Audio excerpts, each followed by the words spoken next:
Emily had always been a skeptic.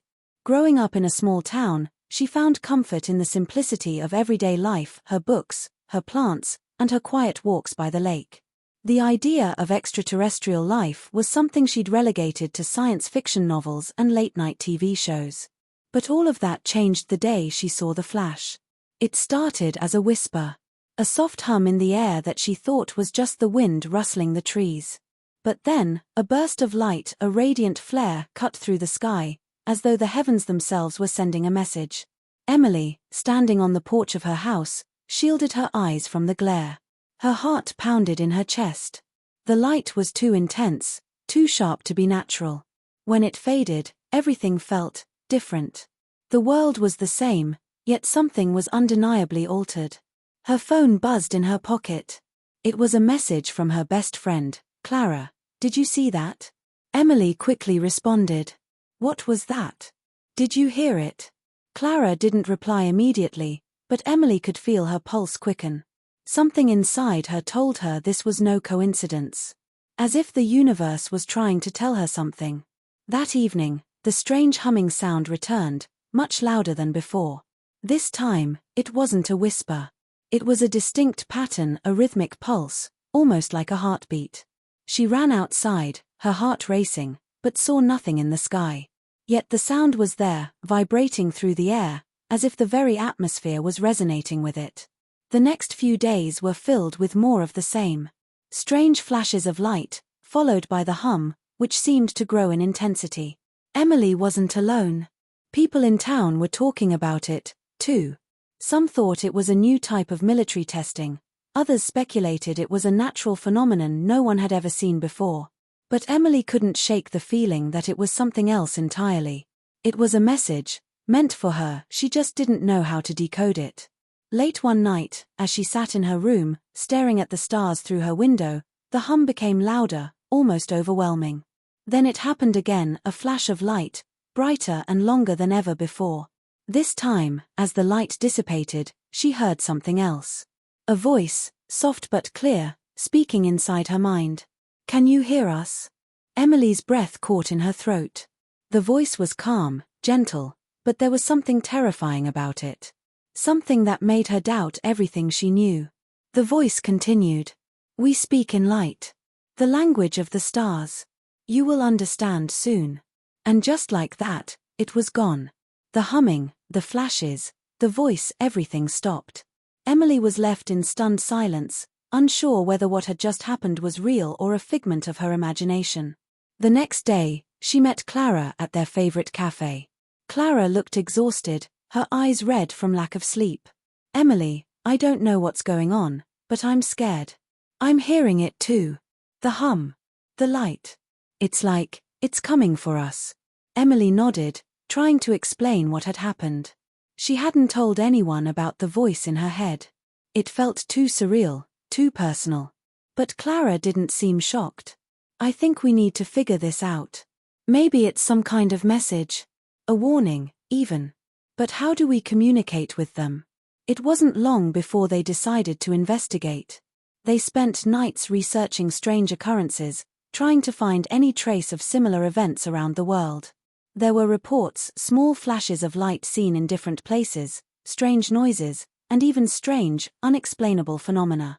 But nothing concrete. It was like they were searching for a needle in a haystack. Then, one evening, the light came again. This time, there was no hum. No flash. It was as if the sky itself split open, revealing a tunnel of pure white light, stretching infinitely into the stars. Emily and Clara stood, frozen in awe. The tunnel seemed to beckon them forward, like an invitation to something beyond their understanding. "We need to go," Clara whispered. "Whatever it is, it's calling us." The two of them made their way to the edge of town, to the field where the light had appeared. As they reached the center, the ground beneath them began to vibrate, the air thick with an energy they could feel in their bones. The sky above them darkened, and for a brief moment, Emily thought she saw shapes moving within the tunnel of light. Then, just as quickly as it had appeared, the tunnel vanished.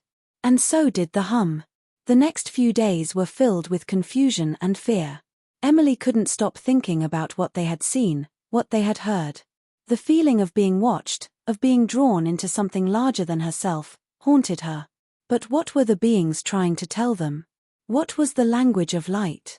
Clara, however, was determined to find answers. She reached out to a professor at a nearby university who specialized in linguistics and strange phenomena. His name was Dr. Larkin, and after hearing about their experiences, he invited them to meet him. When they arrived at his office, Dr. Larkin was already waiting, his eyes gleaming with a mix of excitement and apprehension. "I've been following your reports," he said. "And I think I know what you've encountered."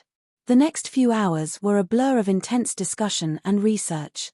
Dr. Larkin explained that the language of light was an ancient concept, one that had been theorized but never proven. The idea was that light, in all its forms, carried meaning, and that certain frequencies of light could be used to communicate. But until now, no one had been able to decode it. "This is not just any light," Dr. Larkin said. "It's not just an energy pattern. It's a message. And if we can figure out how to interpret it, we can communicate with whoever or whatever sent it." Emily and Clara spent the next few days working with Dr. Larkin, analyzing the patterns of light and sound that had been occurring.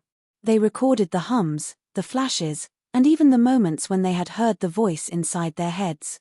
After much trial and error, they realized that the flashes of light were not random, they followed a specific pattern, almost like a code. The light pulses corresponded to the same rhythm they had heard in the hum. They began to realize that the language was based on frequencies. Each light flash represented a word, and the tone of the hum represented its meaning. It was a delicate, complex system, almost like musical notes woven into the fabric of the universe. But there was a problem. As they delved deeper, they discovered that their minds were beginning to process the light and sound differently. Emily felt a strange sensation in her brain, as if it were expanding, connecting with something vast.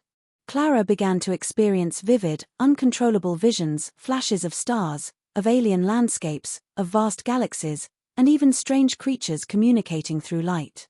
The deeper they explored, the more their perceptions shifted.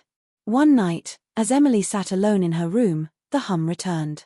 It was louder than before, more urgent. The voice came again, clearer this time. "You are beginning to understand," it said. "The language of light is the key to your evolution. You must learn. We will guide you."